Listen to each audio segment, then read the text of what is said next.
আসসালামু আলাইকুম। সবাই কেমন আছেন গাইস? আশা করি সবাই ভালো আছেন। আজকে আবার আপনাদের সামনে নতুন একটা ভিডিও নিয়ে আসলাম। দুপুরে লাঞ্চের খাবার আনা হয়নি আজকে। অফিসে আইছি, অফিসে খাবার নিয়ে আসা হয়নি, তাই খাবার আনতে যাচ্ছি। এই যে বাইতুল্লাহ বাজারে হোটেলটার থেকে একটু খাবার কিনে নিয়ে অফিসে নিয়ে যাই খাওয়া দাওয়া করবো।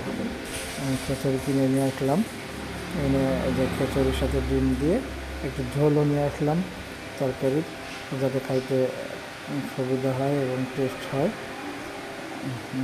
খিচুড়ির কালারটা দেখেন, আসলে অনেক সুন্দর কালার হয়েছে। এখন একটু খাওয়া দাওয়া করি, দেখি কেমন লাগে।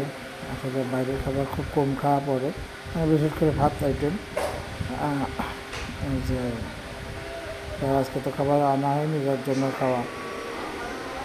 আসলে হোটেলের খাবারও অনেক সুস্বাদু খাবার, ভালো লাগছে, অনেক টেস্ট আছে খিচুড়িতে।